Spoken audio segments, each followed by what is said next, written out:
It's undeniable that the Tampa Riverwalk and new Downtown Tampa combination is a 1-2 punch that enhanced our city, and it's a must experience regardless if you are just visiting or a longtime local.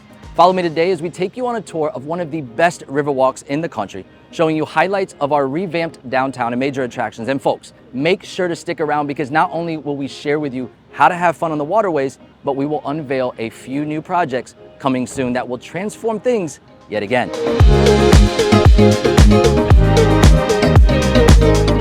We are kicking things off in one of my favorite places in all of Tampa, but before we get started, if you are new to me or my channel, I'm Armature, a Tampa native, and we showcase what it's like living in Tampa, Florida, covering everything from the best places to live to the top things to do.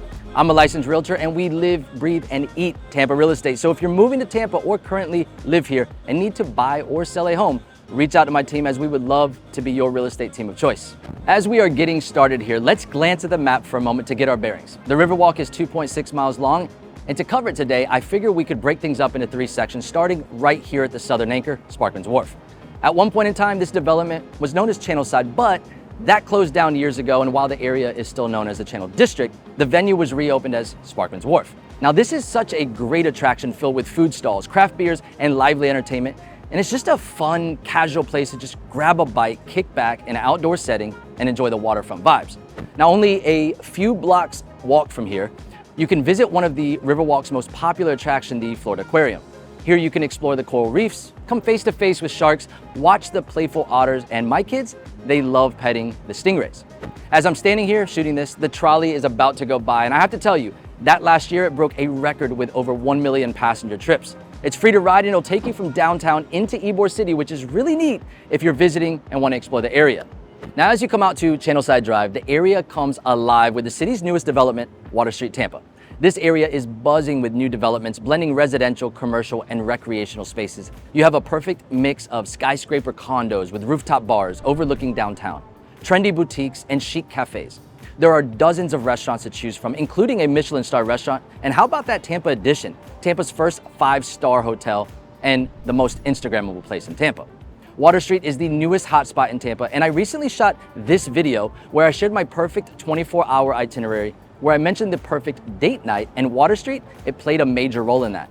My wife and I strolled the Riverwalk with no set plans, popping in and out of restaurants and bars all night, and I have to tell you, it felt like we were in a brand new city.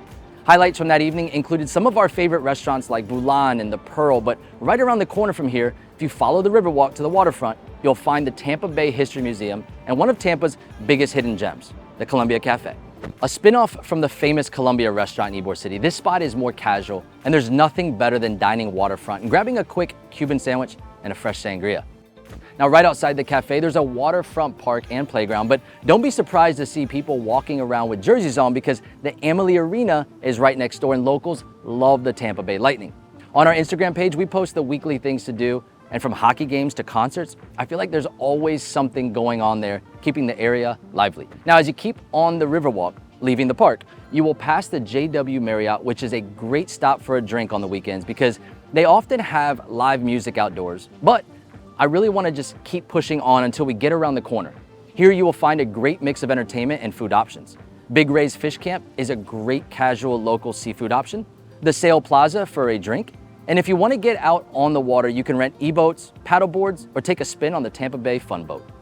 Now, clearly I'm not the only one that loves the Riverwalk, but that summed up the downtown southern end that's action-packed. And we moved a bit further north to the middle of the Riverwalk that I like to call the cultural section. Now, I'm currently standing in Curtis Hixon Park, and it's often used for events or concerts like Rock the Park that they're actually setting up for right now this weekend.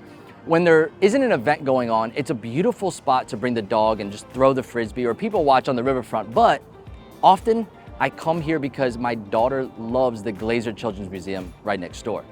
My daughter can spend hours in there putting on firefighter gear, taking the stuffed animals to the vet, grocery shopping in the miniature Publix, and pretending to be a weather forecaster. Within a stone's throw, you'll also find the Florida Museum of Photographic Arts, the Tampa Museum of Art, and probably the hottest attraction in the middle section of the Riverwalk, the Straz Center for the Performing Arts. The Straz is the largest performing arts center in the Southeast, filling its seats for plays, concerts, and ballets. And we're talking Broadway quality stuff. We went to the Rocky Horror Show. I took my daughter to the Grinch, and my wife, well, she dragged me to the Pretty Woman musical. But no worries, I got her back with tickets to Kevin Hart. Are you done? So as we leave the middle grounds and make our way a little bit north, about a mile to the northern section, take a look across the river and you will notice the beautiful University of Tampa that was once the Tampa Bay Hotel, built by Henry B. Plant in 1891. And a fun fact about it, Babe Ruth signed his major league contract there. Teddy Roosevelt and the Rough Riders used this hotel as their headquarters. And other notable guests include Winston Churchill and the Queen of England. Separate stays, of course. No rumors starting here. All right, so on our way to the northern section, let's go ahead and see if we can grab a few folks. I want to ask them what's their favorite thing about the Riverwalk. Tell me one thing you really like about the Riverwalk.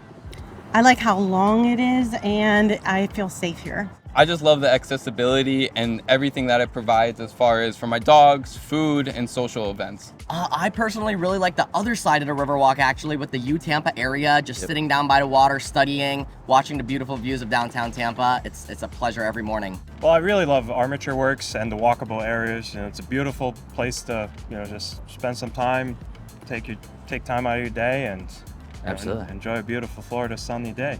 Hey man, what about the Riverwalk? Riverwalk? Love Riverwalk! Now, similar to the south end, the north end is buzzing with dining and entertainment, but it definitely has a different vibe. The south end is more fast-paced with the downtown influence, whereas the north end feels more casual and family-oriented. The three main attractions here are Ulele, Waterworks, and the Armature Works food hall. Now, Ulele is an amazing restaurant that serves up a spin on local Florida dishes, great drinks, and killer waterfront view. Named after legendary Florida Indian princess, you will find it's as unique as its name, with dishes like alligator hush puppies, Gouda grouper, and my favorite, the char-grilled oysters, and for dessert, coconut ice cream. I would suggest happy hour outdoors to catch a sunset, and kids, they're welcome to play on the turf out front. If it's a warm one outside, just cross the little bridge and take them kiddos over to the Waterworks Park, where they can burn off some steam at the playground, then cool off at the splash pad. Once they work up an appetite, then the entire family can head on over to Armature Works, where there is a selection of food for everyone. The historic Heights building was transformed into a food hall that is jam-packed with a calendar of events that includes live music, car shows, yoga on the lawn, and weekend markets. The food hall is great because there's so much variety, including casual and fine dining. Personally, I'm more of a grab and go when I have the kids with me, and let me tell you, Empa Mamas and Muchachas right next door are the perfect option if you're looking for a quick bite. Now, this was our final stop on the Riverwalk, but we're not done yet. Let's talk about how to get around the Riverwalk. Then I want to cap things off with new developments coming soon that you need to know about.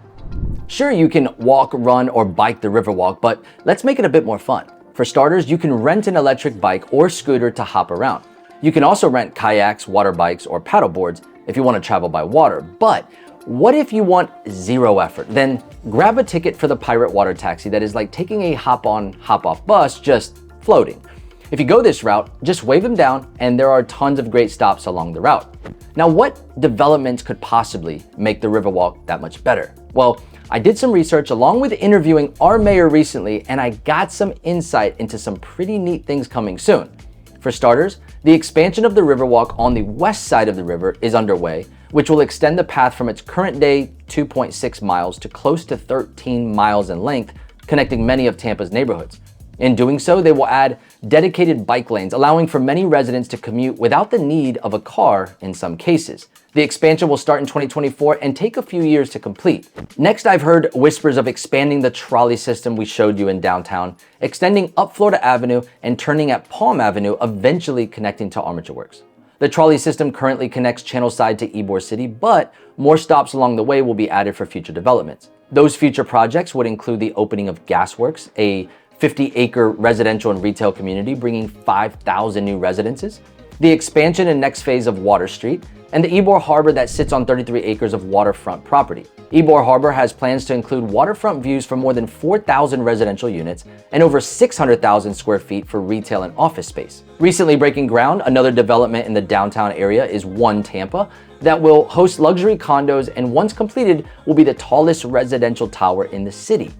From the beginning to end, the Tampa Riverwalk provides a unique way to experience the best of what Tampa Bay has to offer, from art and culture to entertainment and outdoor adventures. Whether your idea of a perfect day is experiencing museums, fine arts and concerts, or getting your heart pumping with a sporting event, you'll find it all on the Tampa Riverwalk. Perfect for a date night or making memories with the family, there's no question it's the hottest new thing in Tampa.